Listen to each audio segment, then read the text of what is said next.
Welcome to Live Free. I'm Angela K. Austin. Together, we'll discuss books, we'll explore the world, and we'll do it with some of my closest friends. And hopefully, we'll make new ones along the way. Hey guys, it's Angela K. Austin, and today I'm going to talk with you guys about Ingram. More specifically, IngramSpark. I just want to take a moment to show you guys what my platform looks like, and we'll just bounce around a little bit. And of course, as always, if you have questions, be sure you let me know. All right, so this is Ingram. They are arguably the largest distributor of books out there. They have all kinds of resources for, of course, major publishers, but they have something here for us indie publishers who are out there trying to make our mark on the world, right? So when you go into IngramSpark, it gives you additional options to help you with planning your book, talks about how it works, pricing, everything. And for those of you who are either directly uploading your information to each aggregator or distributor out there, as well as those of you who may be utilizing just one, I'll say for myself, I am a bit of a hybrid. I used to distribute by going to each individual bookseller and loading up my product. Now I don't do that. I kind of do a mixture of Amazon and IngramSpark. And if you look at Amazon, you can, clearly go here and take a look for yourself to see about paperback royalties. And if you see here, you can see what your percentages are. And if you expand, do the expanded distribution. And of course, you can go into IngramSpark and you can do a calculation here as well, so that you can kind of see if you do apples to apples and use the same example that Amazon has. You can see here kind of what your compensation would be compared to what your compensation would be here for Amazon. So once you take a look at that comparison, then you yourself can decide what you want to do and what makes sense for you. But again, if you look at IngramSpark's pricing and look at their royalty and look at what your compensation would be, you can do the same thing here at Amazon, and you can look here and see for paperback or ebook, whichever you want to look at, but you can look here and see what your compensation would be, right? So now let's just go back to IngramSpark. IngramSpark is the branch of Ingram that is specifically set up for self-published authors. So let's look a little bit at what they have going on with their pricing.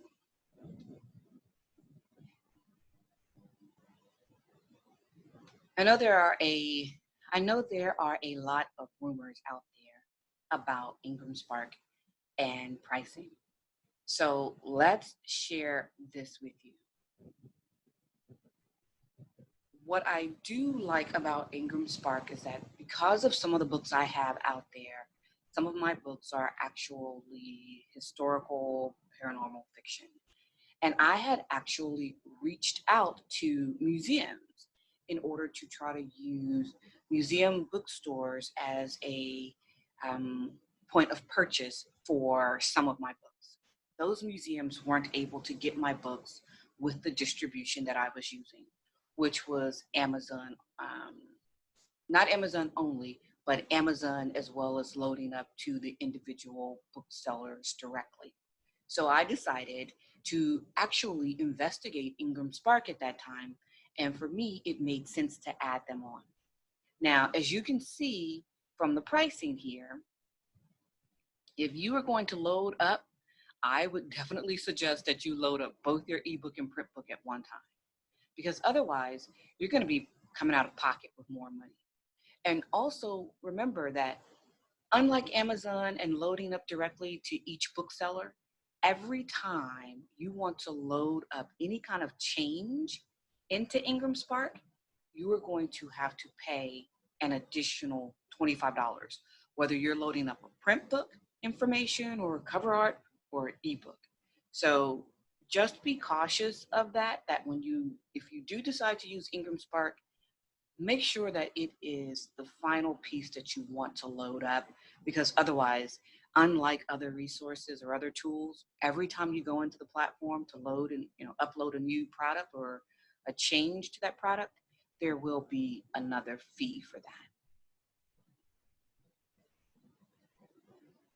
Okay, so this is what the home page of IngramSpark looks like. And you can see I don't have very many books in here because, like I said, again, I use different aggregators or distributors and I upload in different ways to try to be as wide as I possibly can so that there are no dark spots in my distribution, right?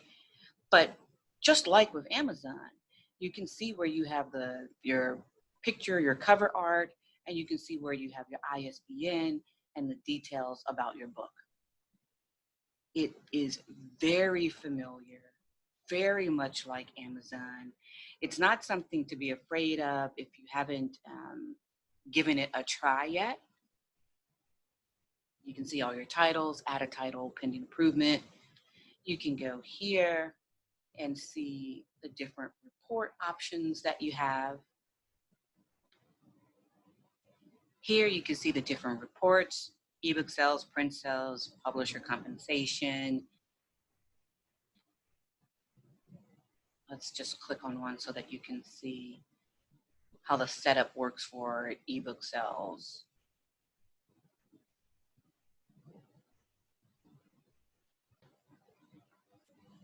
Okay, so you see here within the actual report, you can go in here and set it up so that you can pull out whatever detail that you want so that you can get what you need within this platform itself.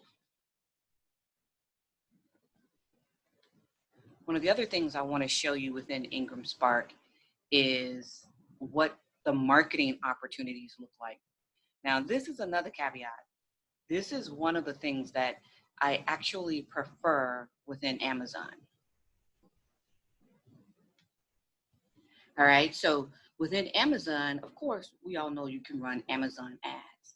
Now, if you use IngramSpark, or if you just have as a self-published author, if you use IngramSpark or publish through some other resource or tool, you cannot run an ad on that book on Amazon. So if Amazon ads are a clear part of what your self-marketing success strategy is, be mindful of the fact that you cannot run an ad on a product that is not published through Amazon. At least that's been my experience so far.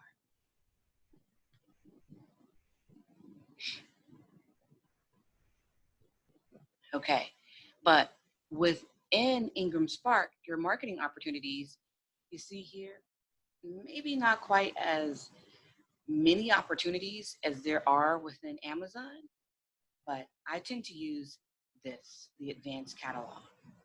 And you can see here the circulation, booksellers, libraries.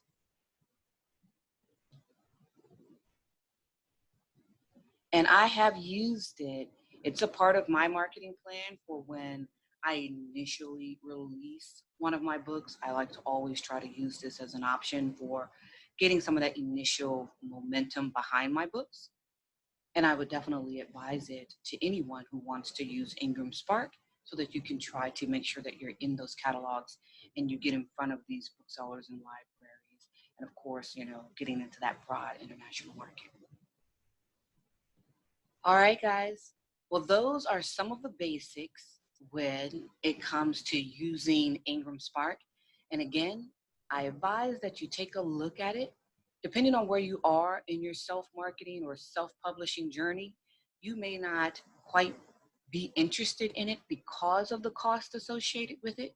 But if you're out there and you're considering Smashwords, loading directly up to other booksellers using Amazon, at least put it on your, to-do list to take a look at it and see if it might work for you. It's been helpful to me, And of course, it always gives me that one more option to where if I walk into a store or I give someone a call and they say, hey, Angela K. Austin, we can't get your book, I know that that's going to be less and less of a possibility because of the fact that I have the widest distribution I can possibly have. So you'll have to make that decision for yourself. But for me, I do like having the widest distribution possible. All right, guys, talk to you again. Thank you for joining me. And like I said, as always, if you have questions, let me know.